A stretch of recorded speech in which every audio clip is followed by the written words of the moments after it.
بالإسلام دين وبمحمد صلى الله عليه وسلم نبيا الله tumwebaza olw'okututuusa mu kawungeezi akaleero ng'ekituufu kiri nti tulina obukakafu nti obuwungeezi bujja kujja buwungeera nga tetuliwo. على غرار قوله تعالى هل أتى على الإنسان حين من الدهر لم يكن شيئا مذكورا. ensi eno ebaddewo emyaka bwesedde, ensi eno etusinga obukulu. hiinu min addahari hal bimaana qad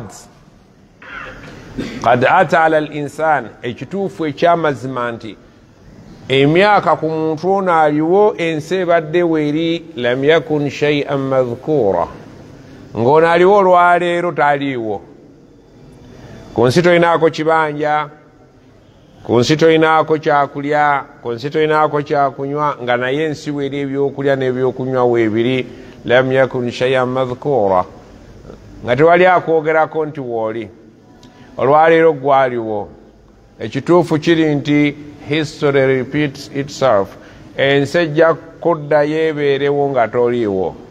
okuvaawo okwo tekulina kyekugenda kunyeenya kukubaawo kwa nsi, ng'okubeera nti wali toliiwo nga tebalabawo ddibu lyakubaawo okwo, tigundi nga taliiwo. bwejja okusigala nga ye etambula nga toliiwo, ng'abantu tebakimanyi nti n'okuvaako wavaako. ago ge mazima. tebajja kuba na ddibu kulaba nti gundi bannange mpozi yafa, daba mbutuufu weyali abeera tewali basikirawo. abadan abadan abadan. sheekh atusazza naga nti bannamwe babatuziisa olwaleero naye kam taraku min jannatin wa uyunin wa zuruin wa maqamin karim wa na'matin kanu fiha fakihin kadhalika wa awrathnaha qauman akharin. ebintu tubituuzaamu abalala, ovaawo omwe tutuuzawo abantu 8. edduuka libadde liri omu kati liri abantu 8. subhanallah. weebeereremu, bw'oneba teweebeereddemu.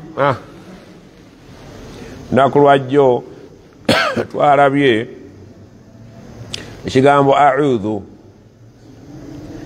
nga tuli ku bukulu bw'ekigambo audhu billahi minash shaitani rrajim, nga Allah atukubiriza nti bw'obanga owulira akaseerezi ka sitaani, misemyo gyaffe nga tujijja ku kwagala kwakyo, tujizze ku ekyo Allah tabaraka wa taala kyayagala. Allahumma salli ala Muhammadin wa ala ali Muhammad kama sallaita ala Ibrahim wa ala ali Ibrahim innaka hamidun majid, wa barik ala Muhammad wa ala ali Muhammad kama barakta ala Ibrahim wa ala ali Ibrahim innaka hamidun majid. Allahumma rabbana atina fid dunya hasana wa fil akhirati hasana wa qina adhaban nar. Rabbana la tuzigh qulubana ba'da idh hadaytana wa hab lana min ladunka rahmatan innaka antal wahhab. ربنا ظلمنا أنفسنا وإن لم تغفر لنا وترحمنا لنكونن من الخاسرين. ربنا اغفر لنا والوالدين وارحمهم كما ربونا صغار. اللهم اغفر للمؤمنين والمؤمنات والمسلمين والمسلمات الأحياء منهم والأموات. اللهم انصر المجاهدين في سبيل الله في كل مكان برحمتك يا أرحم الراحمين. وصل اللهم على نبينا محمد وعلى آله وصحبه وسلم والحمد لله رب العالمين. السلام عليكم ورحمة الله وبركاته.